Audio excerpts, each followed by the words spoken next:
directly to introduce the junior high section of the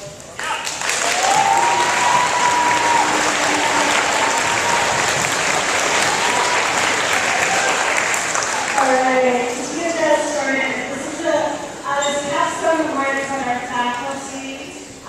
Have a way for our faculty to bestow upon a student that exemplifies the highest character that we have. This is an award that's pretty important, so it's my privilege to get started off this year. I want to, in honor and privilege, as a representative of our faculty, Liberty faculty, to present the Junior High Capstone Award to Braylon Banning.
Today's high school capstone award goes to Whitney Majesty.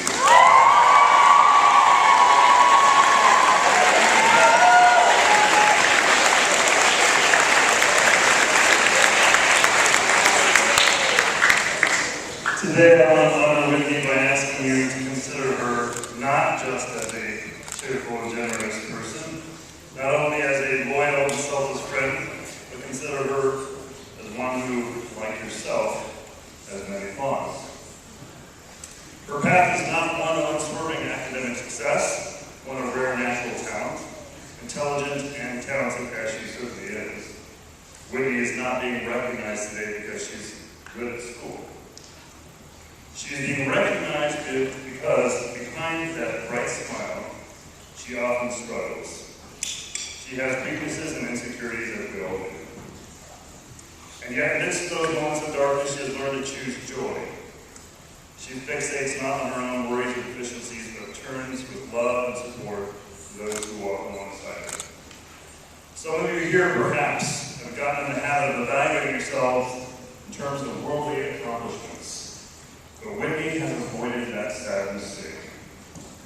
When our latest technology is obsolete, when our great statesmen are dead, when the empires of today have been vanquished and replaced, her humble and devoted spirit will yet be driven through history in the lives of those who are touched by the lives of those touched by the life she now lives. In short, Whitney is proof that the effects of who you are subsume the effects of what you do. In like fashion, their own lives have a quality that transcends the quantity of our achievements and a more of our good deeds flow like good deeds through hearts disciplined by hope. Congratulations.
My name is Maddie Webb. You guys know Maddie, it's just smart. My name is Maddie Webb, and I was asked to speak on Temperance today under the pretense that I would use my wonderful sense of humor and creativity in order to put a twist on this specific capstone virtue. I can honestly say that I have no idea if that's going to happen or not, so please bear with me. And I do just want to preface my speech with one note. I was in your shoes just a few years ago, and when speakers would come in to preach virtue at me, I would simply roll my eyes and zone out. I want to challenge you all today to fight that urge, because I truly believe that most, if not all, of the things that I say will benefit you to some capacity. My hope is not to preach temperance at you today by telling you what you need to do or should do. Rather, I want to remind you that this virtue is a muscle that will grow stronger by certain decisions you'll make in the next 5, 10, and 20 years. Truthfully, the writer emailed a couple weeks ago asking if I would speak on the topic of temperance at 2:45 a.m. Now, saying this, I feel like that was a good detail for me. I feel like I was taking responsibility as a temperate woman. Okay, go to early. Rise early. Okay, I'm going to continue on. When I read the email a couple weeks ago at 2:45 a.m. asking if I would speak on temperance, I was stoked. I truly view it as such an honor that I would be asked to speak on such an important topic as this one. And then I got a little freaked out because who am I to speak on this topic? What am I going to speak about? I went through an inventory of all of my experiences as birds that I could share that might somehow be relevant and applicable to your lives as junior high and high school students. I thought that I could spend this time talking to you about my experience as a 13er. Everything you want to hear, right? 13er experience again, okay? I could talk about the time that I burned the whole bottom chunk of my hair off in 8th grade because I didn't use temperance and I wouldn't blow dry my hair before straightening it. But after pondering this for a good chunk of time in the middle of the night, I realized that I would be doing you all a disservice if I spoke from personal experience alone. My school, more specifically high school experience, was completely different than yours is. My world then was completely different than yours is now. I graduated about 5.5 years ago, but there has been such a drastic change in the daily lives and difficulties of junior high and high school students. You are dealing with deeper challenges and much more intricate struggles that I couldn't even wrap my head around as a 23-year-old. The world we live in today is not one that promotes temperance. In fact, it sort of screams the opposite. But take heart. The world has always been this way. It has always encouraged intemperance, and today's culture is no exception. The difference, though, is that people have more opportunities to display their knowledge of intemperance. Of course, you had to know I was going to bring up social media at a temperance talk. Social media is a wonderful thing if it's used with temperance, but it can also lead to a rabbit hole of comparison, overspending, and oversharing. What was created with the intent of connecting intensified the feelings of loneliness around the world. Today, the average amount of daily screen time per internet user, does anyone want to guess? Minutes-wise?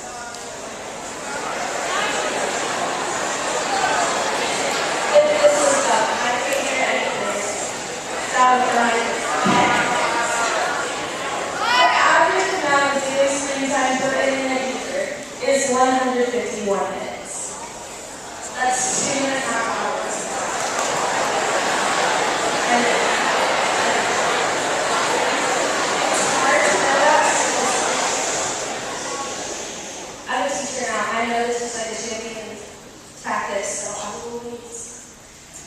Okay. It's hard to know that statistic and not see the correlation between time spent alone and loneliness. While you may be connected to others, you aren't connecting with others. So I didn't correctly format it with my thesis in the intro paragraph, like Mr. Julius always told me to do when grading my corrections on C- papers. The only teacher giving C- papers today. But my thesis is this: live counterculturally.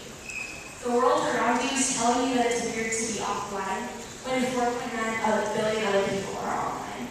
But I'm telling you that 40% of those 4.9 billion people reported feeling more lonely and depressed after spending time online.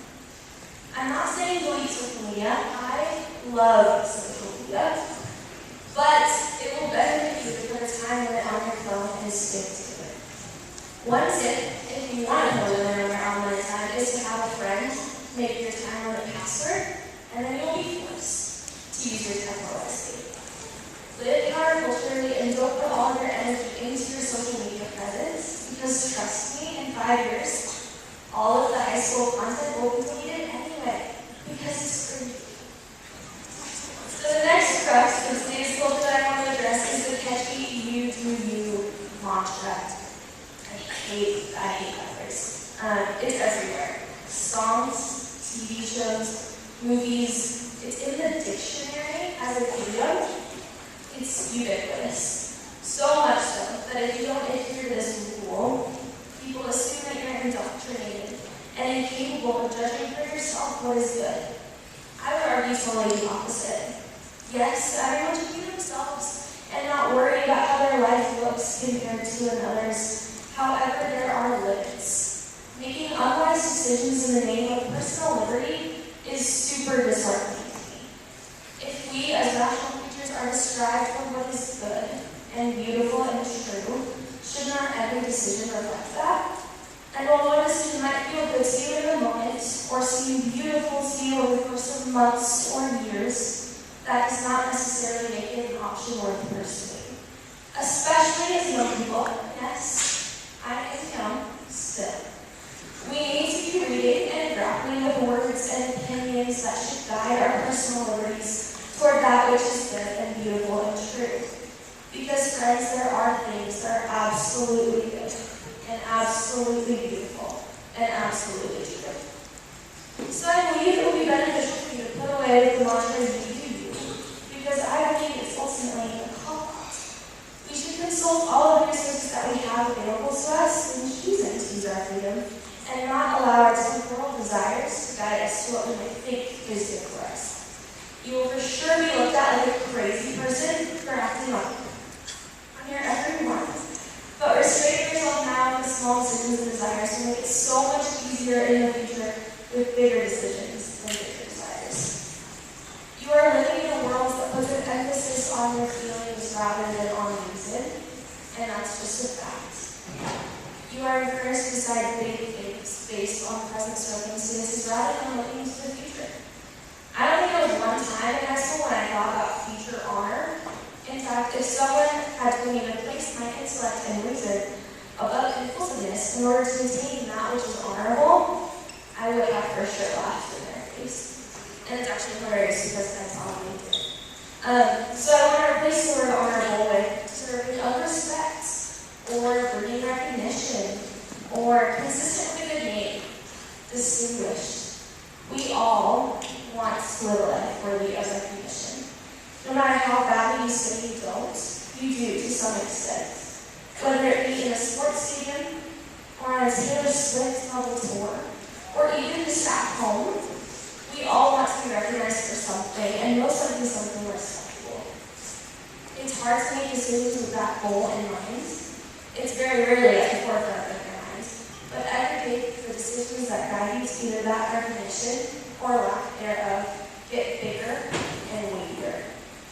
It is so much easier now to say no to buying a candy bar when all you have to pay for is gas than it is to say no to buying $300 Bloodstones from Tasmania when you have to pay rent and car payments and just life in general. And it gets weightier at good. Exercise the temperance muscle now when stakes are low because the stakes of respectability continue to get higher. It will be beneficial to prioritize future honor rather than presence and most likely temporary happiness. I teach 4th grade at the Aristotle campus, and every year we do a little thing called the No TV or Video Game Challenge. Raise your hand and participate.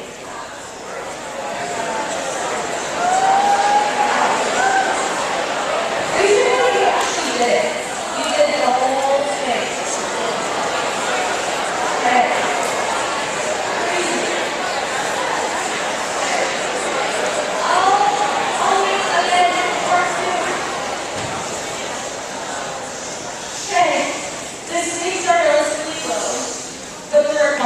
So much.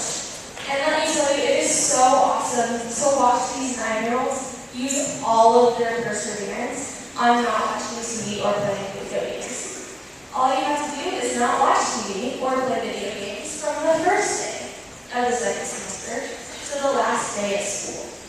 So this year it would be from January 8th to May 24th. And if they make it, Mr. Rowan and I provide a special fast food lunch, which they go crazy for. The looks on their faces when we told them that we brought Panda Express and Chick-fil-A for lunch. It was crazy. But anyways, it was not intended as an activity to practice temperance. But now I see that it is big time. They need to make the choice every day to restrain their passions and pleasure. And for some, it's easier because they've been exercising that muscle for a while. For others, self-control is entirely new to them, and they end up deciding that playing video games is what is absolutely beautiful and fun. I participated last year, oh my gosh, it was so hard. But I noticed that it got easier as the semester went on. I found more worthwhile hobbies. I learned that boredom is actually a really great thing because it serves you to action. But the biggest thing I learned was that saying no to other things became a lot easier. Confidence in myself and my willpower increased like you would not believe. All from 5 months of not watching Gilmore Girls and Friends. Crazy. Seeing 9-year-olds go through the same thing I was challenged by encouraged me. I noticed that I even had a little bit of a different relationship with those that stuck with it because I had a new respect for them. As I start to close, I want to go over the importance of temperance a little bit. I would say, and actually I am saying, I'm going to be audacious, that temperance is the most important virtue. It is the foundation for all other cardinal virtues, like prudence and justice and fortitude. You need temperance to master these other virtues. In order to discern the true good surrounding every situation and seek the moral means of achieving it, you must first have experience restraining yourself for the sake of that which is honorable. In order to balance self-interest with the rights of others, you must first know how to balance your own passions and ambitions with pleasure. And in order to see that what is good, you must first set limits to obtain that which is good. And actually close, I'm actually closing this time. I want to talk about Aristippus. Is it Aristippus who it is? Sorry. Aristippus, who was a student of Socrates and the founder of Cyrenaic hedonism. When you think of hedonism, you probably think it's the philosophy where you do whatever you want, and if it feels good, it must be right. But actually, he aspired to something a little different. Yes, he believed that pursuing pleasure and avoiding pain was the ultimate goal of life. But while this was his intended goal, he actually believed in tempering those desires. One of his biggest and most famous quotes is, "I possess, not possess." So while these are good things that are for sure to be enjoyed and consumed, don't allow good things to consume you. Live for, cultivate, and exercise your temperance muscle in order to accumulate experience, knowledge, and good judgment so you can consistently make sound decisions. Thank you.